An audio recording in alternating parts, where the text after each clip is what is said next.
ইতিমধ্যে বহু বিক্ৰেতাই ৰিক্স সেলাৰ এপ ডাউনলোড কৰি নিজৰ ব্যৱসায় প্ৰদৰ্শন কৰিছে, একাধিক সামগ্ৰী আপলোড কৰিছে আৰু বহু বিক্ৰেতাৰ পৰা অৰ্ডাৰ লাভ কৰিছে। কিন্তু একাংশ বিক্ৰেতাই এতিয়াও অৰ্ডাৰ পোৱা নাই। ইয়াৰ কাৰণ হয়তো হ'ব পাৰে তেওঁলোকে ভুল শ্ৰেণী নিৰ্বাচন কৰিছিল বা অস্পষ্ট বা নিম্ন মানদণ্ডৰ ছবি আপলোড কৰিছিল। মনত ৰাখিব, আপোনাৰ সামগ্ৰীসমূহ গ্ৰাহকেহে কিনিব। যদি প্ৰডাক্টৰ ছবিবিলাকৰ মানদণ্ড উন্নত নহয়, তেন্তে গ্ৰাহকে সেইবিলাক নাচাবও পাৰে বা বুকিং নকৰিবও পাৰে। গতিকে সদায় স্পষ্ট আৰু আকৰ্ষণীয় ছবি আপলোড দিয়ক আৰু অধিক প্ৰসাৰ পাবলৈ প্ৰতিটো সামগ্ৰীৰ এটা সঠিক বিৱৰণ লিখক। লগতে ন্যূনতম 10টা সামগ্ৰী তালিকাভুক্ত কৰাটো নিশ্চিত কৰক।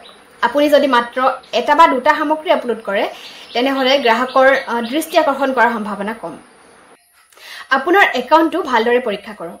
যদি আপুনি নকল সামগ্ৰী বা নিম্নমানৰ ফটো পায়, তেন্তে সেইবোৰ সঠিকভাৱে মচি উন্নত মানদণ্ডৰে পুনৰ আপলোড কৰক। আৰু শেষত, কিছুমান অঞ্চলত এতিয়াও বিক্ৰেতা কম।